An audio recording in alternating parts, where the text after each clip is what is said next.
M-a oprit poliția fără să te legitimeze. M-a oprit, mi-a luat talonul că n-am dimensiunile la mașină. Dimensiunile sunt domnul de la RAR. Dumneavoastră nu v-ați legitimat. Domnul de la RAR. Mi-ați luat talonul, dar nu v-ați legitimat. Cine sunteți dumneavoastră? Trebuie să vă legitimați când m-ați oprit, da? Că vă fac celebri, mi-ați luat talonul degeaba. Păi ce mi-ați luat? Că nu merge un bec la mașină? În ce țară trăim? Vă bate joc de oameni. Stați că vă pun pe Facebook, pe TikTok, pe toate instituțiile vă pun acum. Nu vă e rușine, Doamne? La ce lege în țara asta? Uitați, domnul, dumneavoastră nu v-ați legitimat. Cine sunteți? Ați venit la mine la mașină și nu v-ați legitimat. Cine sunteți dumneavoastră? Spuneți că nu știu.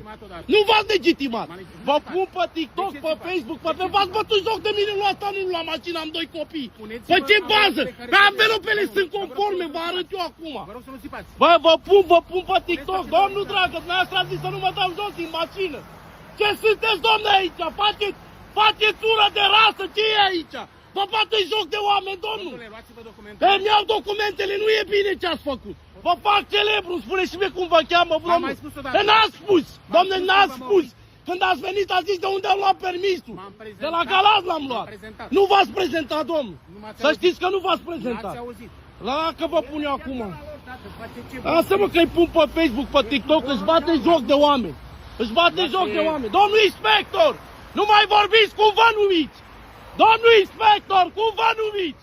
De ce nu spuneți cum vă numiți? Sunteți plătiți din banii noștri! Din banii noștri sunteți plătiți! Domnul dragă, cum vă numiți? Sunteți plătiți din banii noștri! Nu v-ați legitimat! Să-ți fie rușine, băi! Să vă fie rușine! Aveți aici dovada la... Da, nesimțiților! Hai că vă pun eu acum pe toate alea! Poliția română, lăsați-o vas! Ce face poliția română? Nu se legitimează și mi-a talonul pentru 2 lumini!